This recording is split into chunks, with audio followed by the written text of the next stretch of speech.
Hello everyone, and thank you for watching my channel. If you like what I'm doing here, please consider subscribing, liking, and commenting. It would really help the channel out quite a bit. Thank you very much.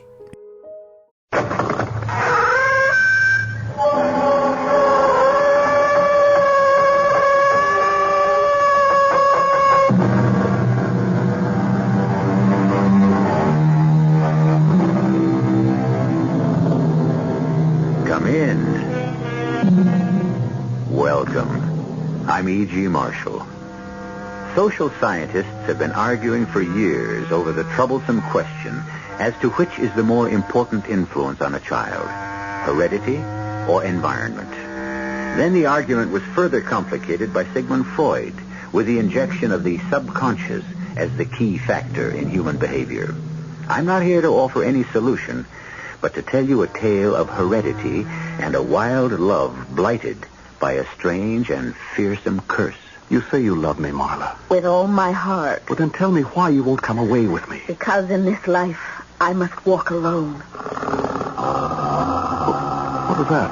Perhaps a sign. A sign? It sounded almost human, or like an animal.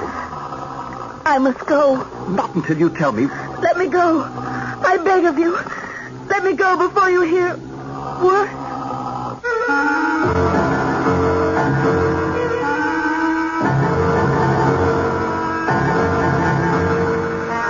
Our mystery drama, The Cezar Curse, was especially adapted from the Robert Louis Stevenson classic For the Mystery Theater by Murray Burnett and stars Richard Kiley.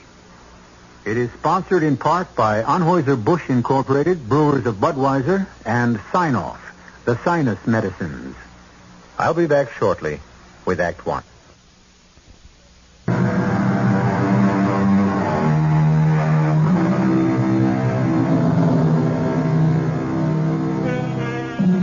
We all know that there is no such thing as a curse transmitted from one generation to the next, which calls down evil upon all the descendants of the cursed family. Science, of course, tells us that such diseases as diabetes, hemophilia, and madness can be handed down in a family, but science frowns upon anything of the extraordinary or bizarre. In this instance, I must respectfully take issue with the scientists, and as a case in point, bring you the story of George Capewell, whom we first meet at the age of 67, as he adds a codicil to his last will and testament. Today, my family physician told me that death is no more than a week or two away. Therefore, I feel compelled to explain why I, George Capewell, will be the last of the Capewells. This was my choice, and this codicil to my will explain why I made it.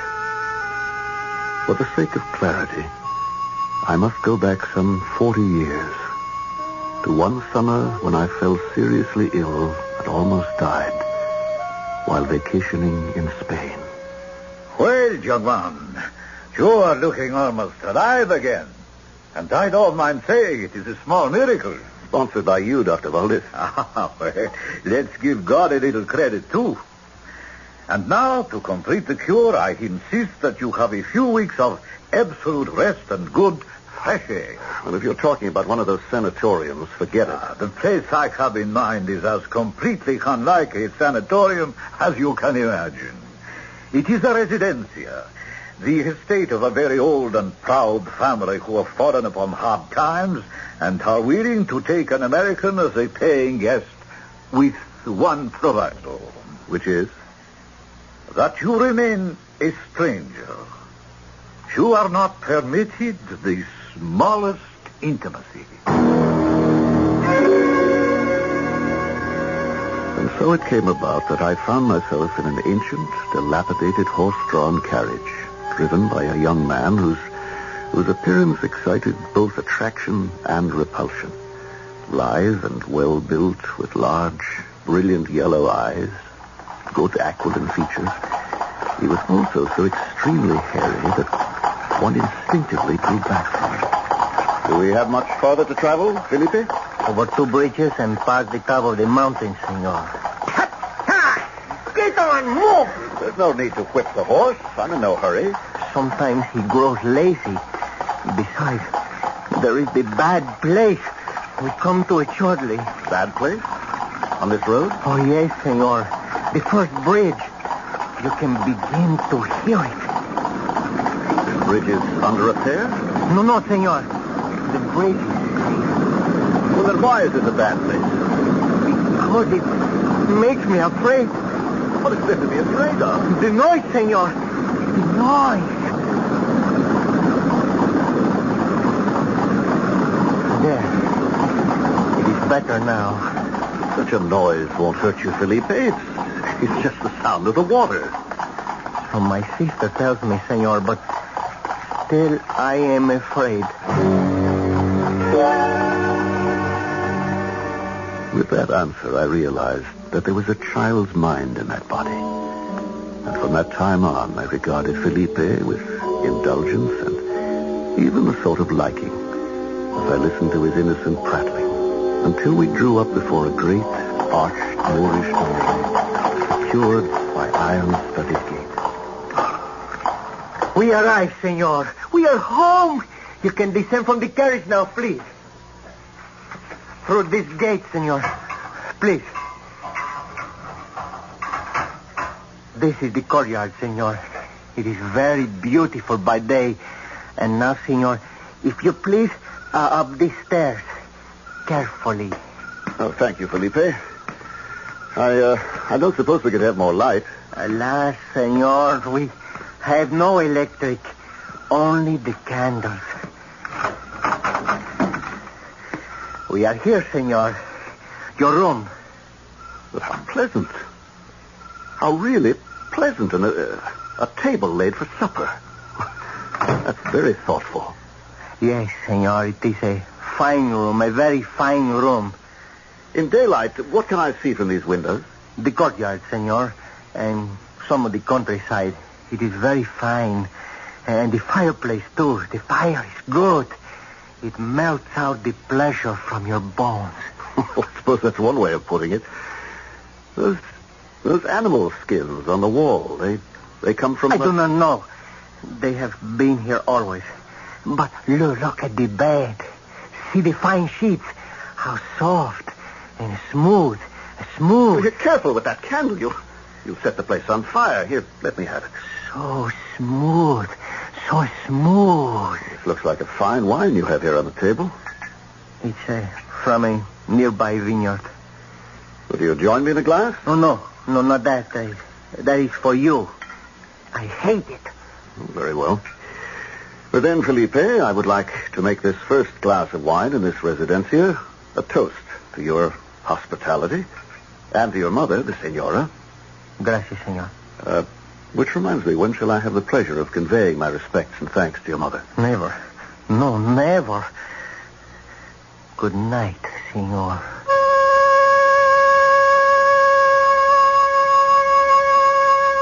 Even now, as I write this document, with the cold hand of death coming ever closer to me, I can still feel the warmth of that fire and see the portrait of the woman on the wall, illuminated by the flickering flames.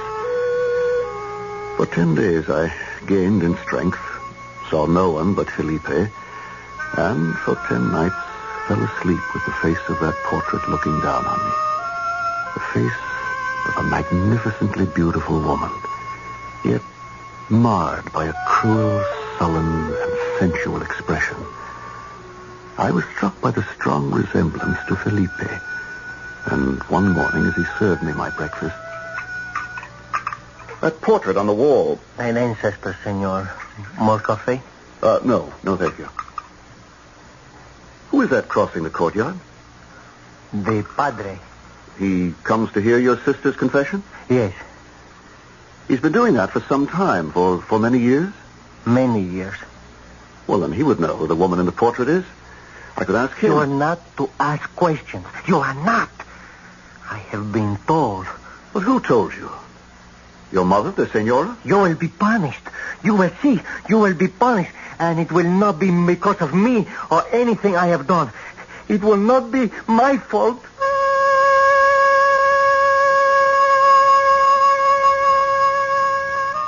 now my pen hesitates. Even today, 40 years later, I feel ashamed. I justified my action by telling myself that I was entitled to pierce the veil of mystery that surrounded this strange household. What I refused to admit was the spell the woman in the portrait had cast upon me. Day after day, the double knowledge of her wickedness and my weakness grew clearer. So, shamefully I confess, I set out to find Felipe, to continue questioning that childlike mind. I knew I would find him in the woods, but I didn't know I'd be horrified by my discovery. Felipe, let that squirrel go. Let it go, I said. Yes, senor. I am sorry. Sorry? What kind of person are you? A little while ago, you pretended to be upset because I didn't like your coffee, and now I find you torturing a poor, dumb animal. You're the one who deserves to be tortured. I'm going to tell your mother I don't want to see you again. You're not to serve me, you understand? Please, senor, please. I go upon my knees to you. Forgive and bear with me, senor. I try so hard. Forgive me, please. Only if you promise never to do anything like this again. Oh, I promise, senor. I promise. Thank you, senor. I promise. I swear, senor. Felipe! Felipe, come back. Come back here. I want to talk to you.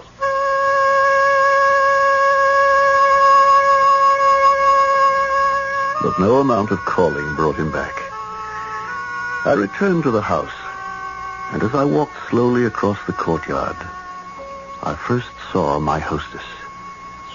She was seated on an animal skin, leaning against a pillar, sunning herself. She was an elegant, sumptuous figure, and although she must have heard my footsteps, she seemed unconscious of my presence. Good day, Senora... Cezar, May I join you? if you wish. You know who I am? Yes. I should have presented myself to you before, but your son told me you were unavailable. He may sit here if you stay out of my sun. You like the sun? It warms me, and I like warmth. I really wanted to talk to you about the woman in the portrait in my room. Portrait? Yes, the painting. Surely you know it. Felipe told me she was one of the family. She fascinates me. Who was she? I think she was my mother. You think?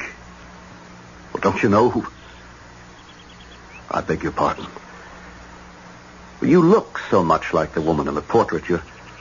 Your mother, I think you said. I really would like to know something about her. The sun is going behind the clouds. I am afraid the black wind is coming, and we shall all suffer from it. I must bid you adios. And she was gone, silently, gracefully. She was right about the wind. It came from the malarial lowlands and over the Sierras, and stormed about the house with a hollow buzzing that was wearisome to the ear, depressing to the mind, and jangled the nerves. By the time Felipe brought my supper, I was in a state of nervous exhaustion. Felipe also was in a state of nerves, his yellow eyes burning in his face like two candles, his hands shaking so that the silver clattered against the plates. For heaven's sake, stop that noise. Sorry, senor. It's the black wind. It pulls and pulls at you, telling you must do something. But you don't know what it is you must do. Your mother? She seemed to be unhappy with the wind, too. You think she's ill? Oh, senor, with this wind, who can be well?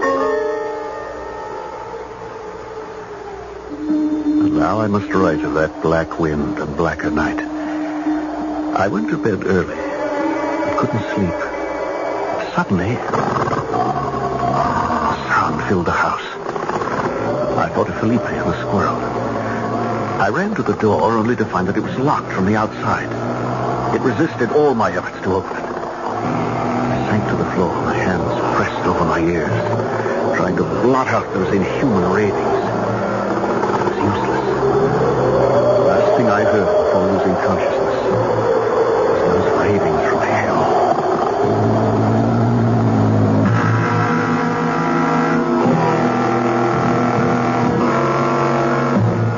There are those among us who feel that some mysteries are best left unsolved. Some secrets never should be told. Because George Capewell was not one who believed this, we can continue in a moment with Act Two. But I warn you, the discovery may well send a shuddering chill through your bones.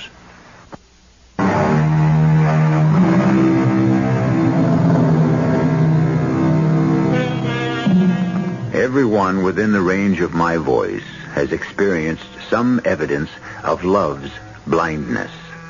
The doting male sees his beloved as perfection, whereas the young girl may see his faults, but is certain that all that's needed to correct them is the gift of her love. George Capewell was destined to fall in love, profoundly, electrifyingly, overwhelmingly, for the first and last time in his life, only to find that this all-consuming passion was to lead him to the very brink of hell.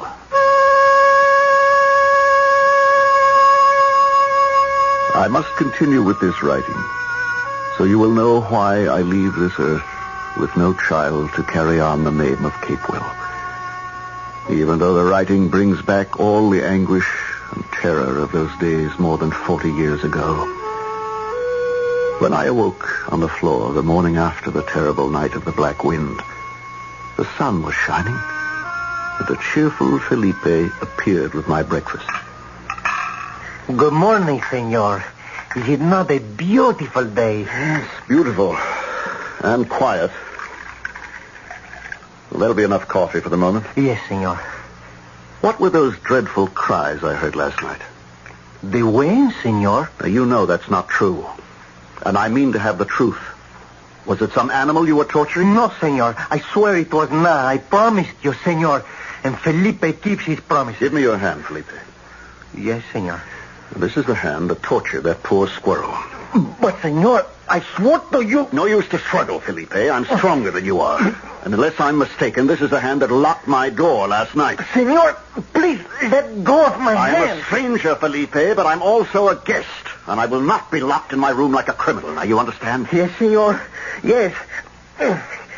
Thank you. I understand. Now, how is it I never see your sister? Does she have some reason for avoiding me? My sister is a good girl.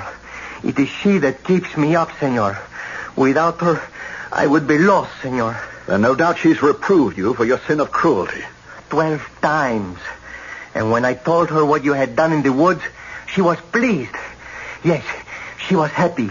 Then who or what was unhappy enough to make those sounds in the night? I have told you, senor. The wind.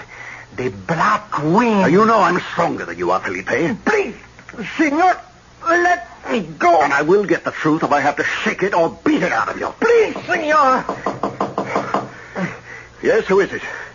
Father Ramon, may I enter? Yes, come in. I was passing in the courtyard. I thought I heard a cry. It was I, Padre. I burned my hand with the coffee. Ah, so, Felipe, then I will be going. No, Father, don't go. I'd like to speak to you. Yes, my son. If the senor doesn't need me... You can go, Felipe. I should introduce myself, Father. I'm... George Capewell, the guest here at the Residencia. Yes, Father, and... Well, you see before you a very puzzled and disturbed man. Is there some way I can help? I hope so, Father. Do you know the woman in this portrait on the wall? Ah, yes. That is the likeness of Marla Cezar. Well, I was hoping that you could tell me something about her. She was the great-grandmother of the present daughter of the house, who is named after her. But why are you concerned with the painting? Well, because of the beauty of the woman, because of the resemblance of the present Senora Cezar to this woman, and, well, because, Father, the woman in the portrait has cast a dark shadow on my mind. I know that you came here to regain your health after a severe illness. Perhaps there are still some traces of fever that linger. No fever in the world could make me hear the cries I heard last night, Father. They sounded like the bestial screams of a soul in hell. And you think they came from the portrait? The whole atmosphere of this residencia is strange. I've never seen the daughter of the house, and That is how it should be. Now, if you will forgive me, I should be with her now.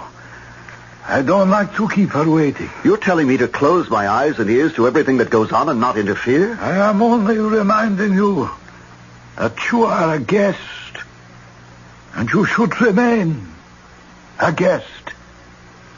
Nothing more. Sleep came to me early, and dreams filled the night.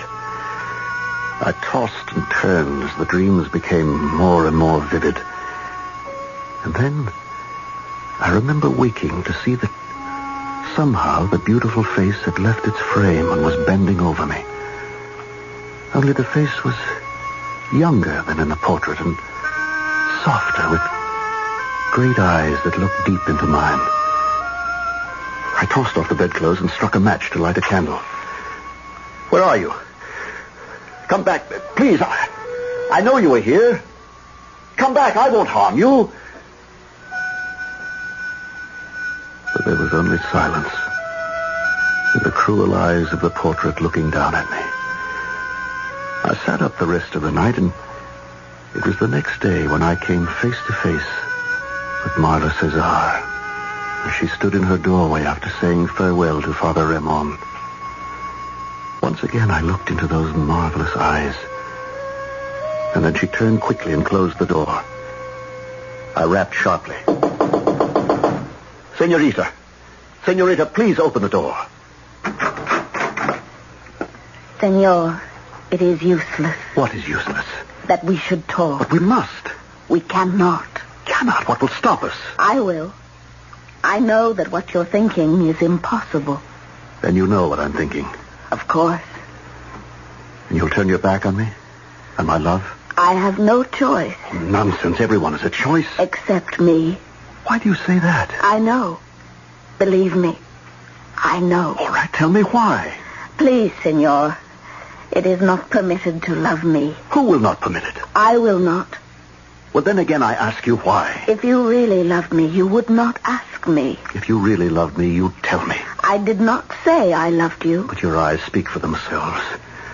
You knew we loved from the moment our eyes first met. Are you not ashamed? Of my love for you? No, never. Of breaking the rules under which you came to be a guest in this house? Of using your worldly wisdom to make me betray myself and my family? Are these not shameful, senor? I only know that I love you and you love me. And between two people who love, there must be trust. And between us, senor, I tell you there can be nothing but a closed door.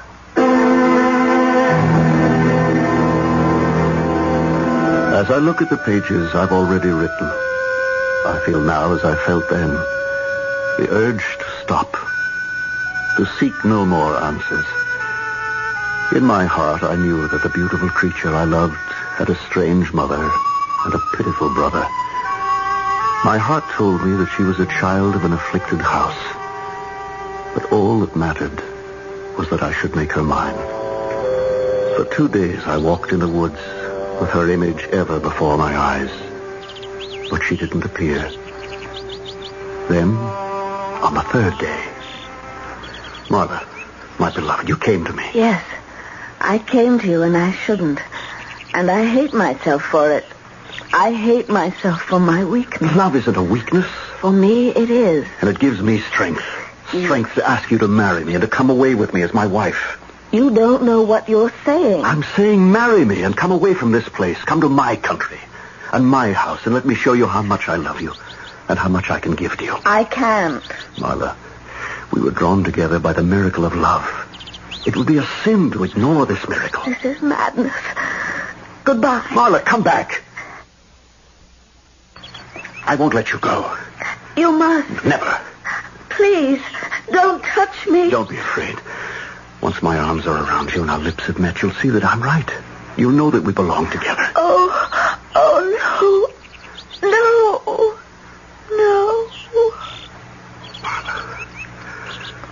Marla, how sweetly the name sounds on my lips.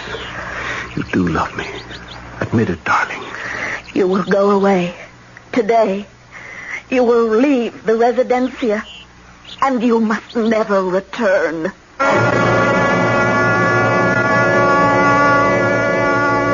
Fatalists believe that the threads of our lives are woven for us long before we embark on life's journey, and that it's useless to struggle against our destinies. But for centuries, the stuff of drama has been fashioned from a man's refusal to accept the inevitable, to fight on, no matter what the odds. George Capewell chose to fight, and we'll be back with the terrifying results of that decision in a few moments.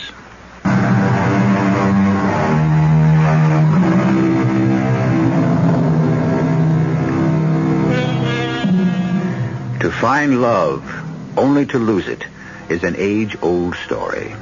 But usually the rejected lover knows in his heart why he's been rejected. George Capewell sensed that Marla Cezar had refused to marry him out of a nameless but genuine fear, a fear which he himself felt hung heavily over the Cezar household. George Capewell was convinced that if he only could discover the cause of this fear, he could dispel it, and he and Marla would live happily ever after.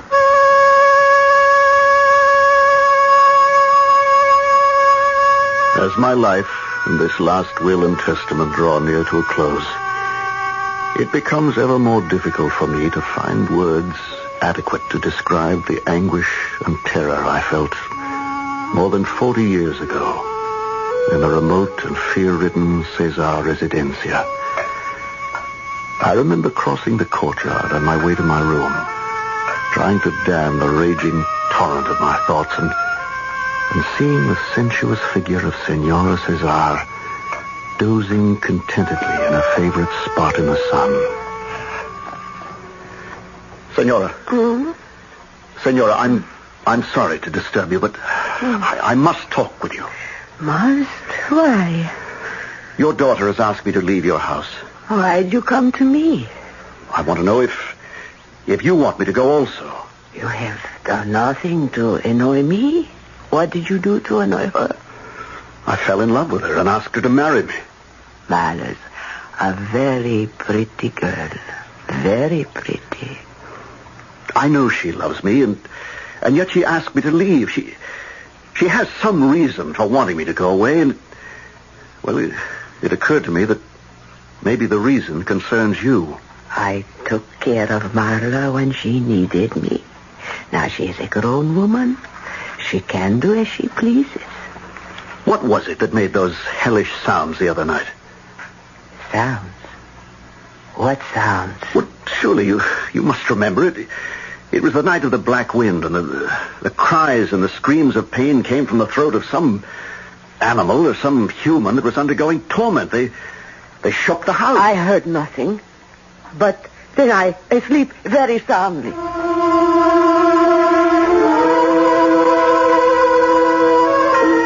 She was lying, of course. I reached my room in a black rage and found a note in Marla's handwriting.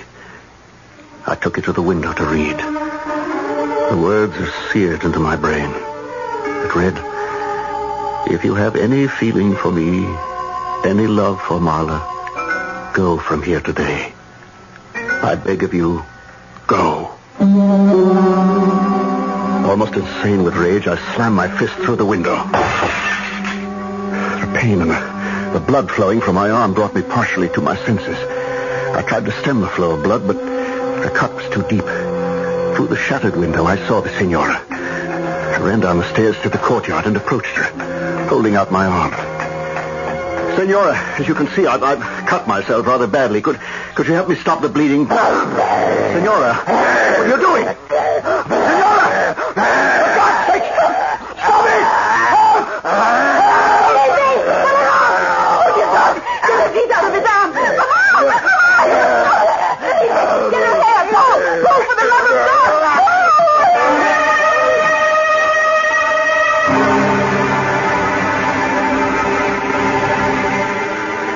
I lost consciousness and remember waking up in bed in my room with Marla kneeling by my bedside. Oh, my love, my love. Dear, precious heart, I should have sent you away long ago, but I didn't have the strength. Don't cry, Marla. Darling, and don't blame yourself. I have done as you asked, sister, and brought the carriage in front. Will he be able to travel? He must, Felipe. You know that. No. You think that now I'd go away and leave you with... My mother. Can you sit up? Of course I can. Oh! He cannot walk. I will have to carry him. No, I can't leave you here. It's dangerous. I have lived here all my life. Now that there are no longer any secrets between us, you must come with me. Felipe, he must have a doctor. Take him where there will be no questions asked, and he can be attended to.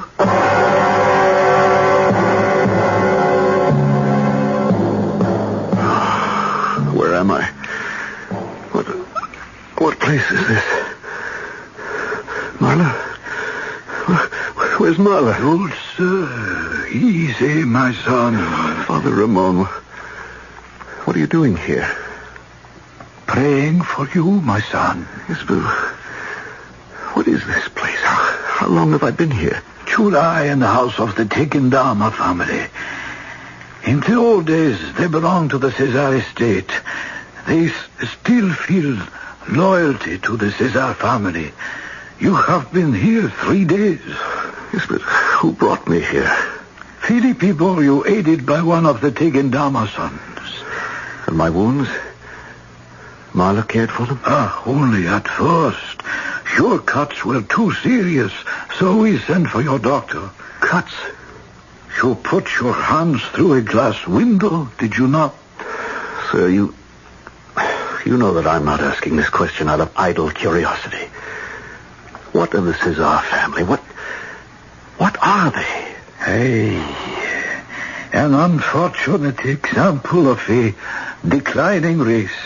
Once rich and mighty, they are now poor and neglected. But not by you. You visit Marla often. I've seen you. Yes. The senorita is well informed. And her mother? You do not visit her? No. Is she insane? I can only answer that according to my belief. She is not, or was not. Oh, when she was young, she was wild, but she was surely sane. You know I love Marla. I know. Then you will help me see her? No. Why not? Such a meeting will only bring pain to you both. It could also bring happiness. How could that come about? I propose to marry her and take her away from here, from the evil influences that pollute the residencia. This strain, or whatever it is, may live only in the place where it was born. If Marla were to be removed from this place with a man who loved her devotedly, wouldn't there be a chance? I do not know. But in a matter of this kind, I would trust the judgment of the senorita. Will you take her a message? Before I answer that, I must tell you what the people of these parts believe about Marla's father. Marla's father was a good friend of the head of the house you are in now, the Tegendama house. One day he and his friend delivered some packages to the residencia. The friend met Marla's mother. then the young woman, and immediately fell in love. All the villagers knew it and warned him, but he could talk and think of nothing but the woman. The way I feel about Marla. Yes, my son, but with a difference. In wintertime there are terrible storms upon the mountain, and the passes become dangerous. On this one night, Francisco, taken down, and his friend found themselves on the pass before the residencia. It was a wild night with snow and wind. And now I use the words of Francisco, who swears that Marla's mother came out upon the gallery with a lamp in her hand and called to them. Francisco says there was death that night on the mountains, but he felt there was worse inside the house. And did they go in? Francisco's friend did, but Francisco wouldn't. He says that he even went down on his knees in the snow and begged his friend not to enter. But to no avail. Well, what happened? Heaven knows. The man was never seen again. Will you tell Marla I must see her? I will, my son. I promise. But still, she may not come. You both know me. Tell her that unless she comes to me, I will go to her. I will return to the residencia.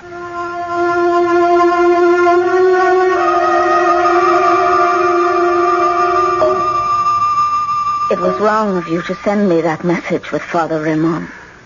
I wanted to see you to tell you that nothing matters. If you will not go away with me, I will stay here with you.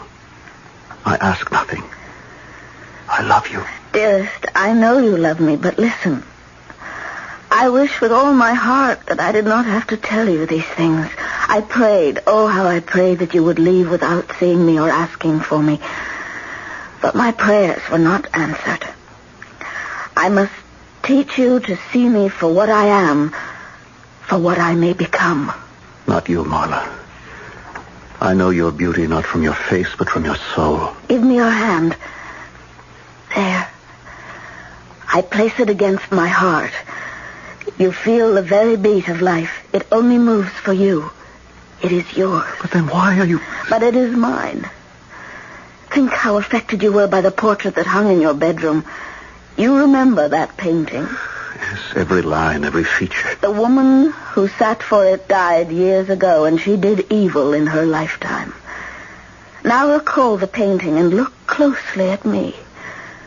And what do you see? I see the beautiful girl I love. But you also see that my eyes and my hair, the lines of my body, they're exactly the same as the portrait. But the mouth is different. Your lovely mouth reveals only sweetness. The mouth in the portrait showed cruelty. Forget your family and be my wife. You ask me to forget my family. Can't you see that no gesture I make, no tone in my voice, nor any glance from my eyes is wholly mine? Yours and yours alone. It's you I love. You think I can escape my heritage? Of course. And I tell you, my love, that the hands of the dead are in my bosom. They move me, they guide me. Marla, I love you and not shadows from the past. Shadows? Shadows bearing the weight of centuries. 800 years ago, my fathers ruled all of this province. They were wise, cunning, and cruel. Their flags led in war. The king called them cousin. In what you tell me, there's nothing of which to be ashamed, nothing to fear. There came the change. My ancestors began to go down. Their minds fell asleep. Their passions awoke in gusts. Beauty was still handed down, but no longer guided by humanity. The seed passed on. It was wrapped in flesh. The flesh covered the bones, but they were the bones and the flesh of brutes. And their mind was as the mind of flies. Oh, you've lived too long with this. Too long in that house. Too long with the portraits and the books I saw in your study. You also saw Felipe and my mother. So you have seen for yourself how the wheel has gone backward with my doomed race. But you overlook one thing, me. My heritage, my blood, my ancestors. I feel they'll be strong enough to... And if they don't? You ask me to hand down this cursed vessel of humanity, charge it with fresh life as with fresh poison. Never. I ask you to love me. I already do. And that's why we shall never meet again. Even now, the people in this village are beginning to speak of your love for me, and they will not have it.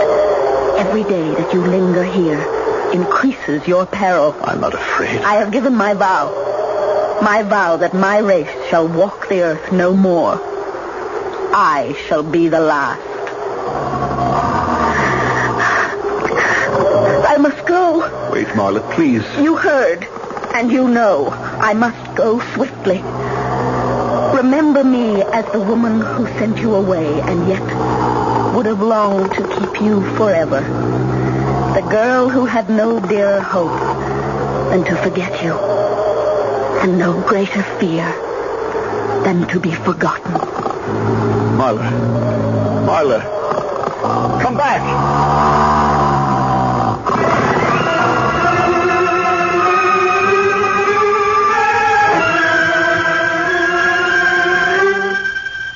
Now I can lay down my pen.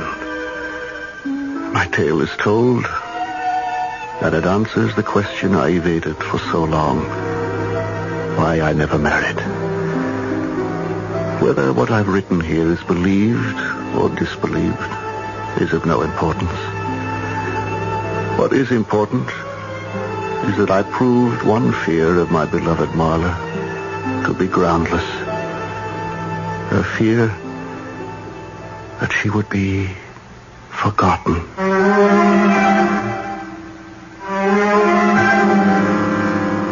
Like George Capewell, I ask for neither belief nor disbelief. The pages of history are filled with the names of people who were burned at the stake because a lot of other people believed they were witches. Therefore, I must add a fact which George Capewell omitted. A few months after he returned to his home in America, the newspapers reported the destruction by fire of an ancient residencia in Spain belonging to the Cezar family. I'll be back shortly.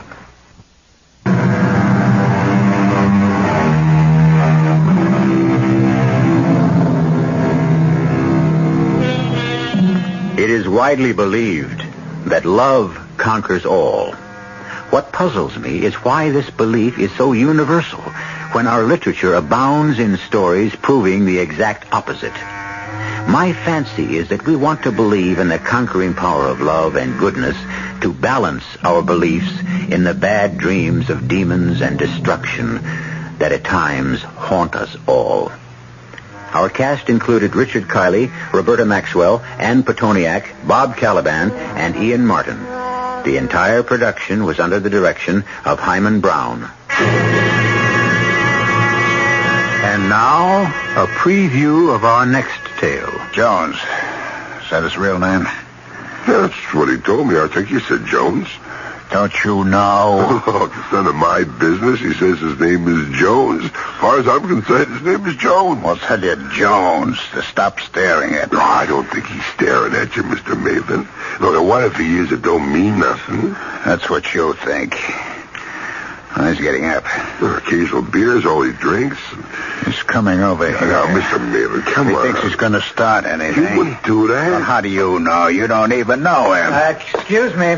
Mr. Jones. Get him away from me. I was wondering if you'd care Get to him away. have a drink. No, Mr. Jones, You come on. dirty little punk. I just want Don't tell me. I know what you want. I know all about you. Please. Disgusting. Let go of me. Oh, Mr. Maitland, come on. Come on, break it I up. want to kill you. Please. You don't deserve to live. Radio Mystery Theater was sponsored in part by Sign-Off, the sinus medicines, and Anheuser-Busch Incorporated, brewers of Budweiser.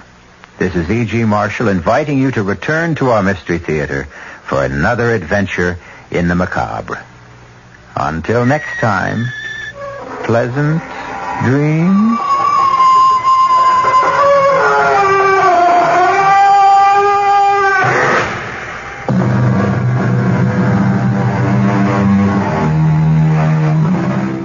Our Mystery Theater was also brought to you in part by ShopRite Supermarkets, where you get a lot more for a little less.